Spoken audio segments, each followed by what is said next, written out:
The hot God of War topic of the week is of course Odin's Rift, and who am I not to jump onto the hype train? I wanted to offer a bit of a different perspective on it though. Instead of focusing on what's inside the rift, I wanted to talk about the tear itself and its primary purpose.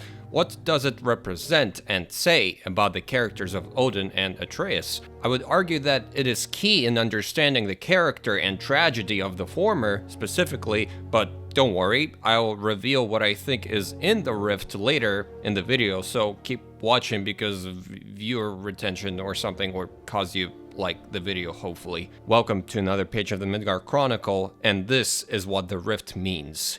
Basically, it represents the biggest flaw a character has, much like a tear in reality, if you will, and giving in or breaking free of its appeal represents whether the character overcomes their flaw. You know which one of these two characters does and which doesn't in this instance, but let's analyze further. Or rather, I do the analyzing and you just watch and listen, I guess. Atreus' arc in the game is accepting responsibility as the champion of the Jotnar and for the mistakes that he makes, and to become his own man and god and be ready for independence.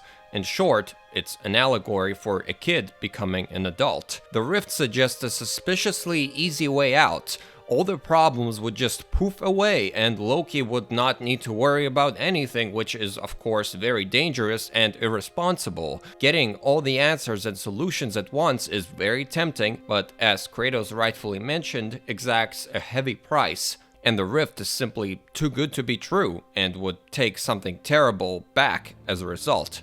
So, by breaking the mask, Loki not only fixed the mistakes he made, like helping Odin, but also accepted responsibility that nothing in life is easy, that actions have consequences, and that you reap only what you sow. By rejecting the rift, the unbelievably easy way out, Atreus completed his journey towards becoming his own man, ready for independence.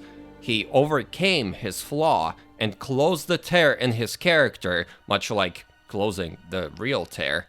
Odin's flaw and his reason to be obsessed with the rift is very different. It is the key to understanding Odin's character and the main difference between him and Kratos, the core conflict in the game. As we know, what Odin wants to know the most is the purpose of a god on Earth. What is an immortal being supposed to do? Is there something for them in death? Who does a god turn to for help? The rift represents the supposed easy answers, the source of creation, the purpose of everything. It represents Odin's obsession with prophecy, his future, and complete control of everything about his life. And this is the key. By obsessing so much about his divine nature, Odin forgot about the most important thing. So full of power, so preoccupied with being a god and the meaning of a god, Odin completely forgot to be a human.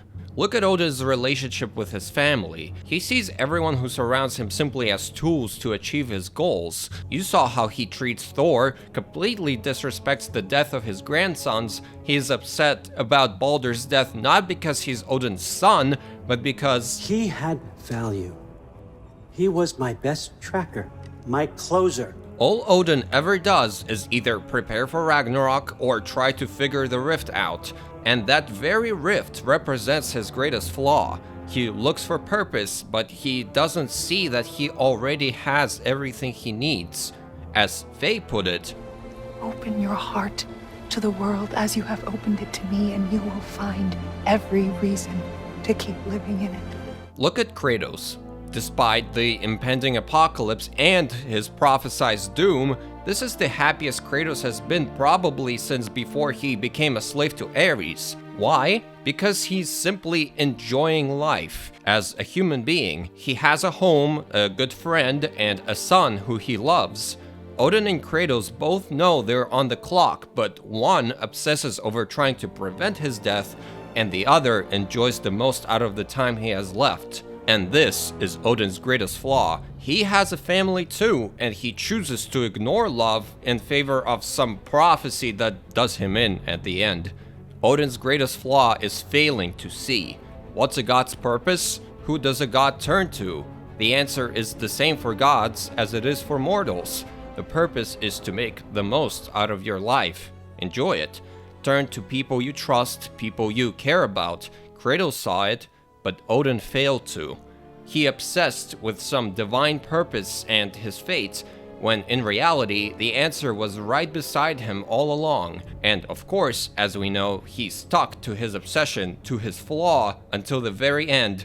I will never stop. And it led to the result that it did. So, after everything I just said, what lies within the rift? In my opinion, the answer doesn't matter. It doesn't matter.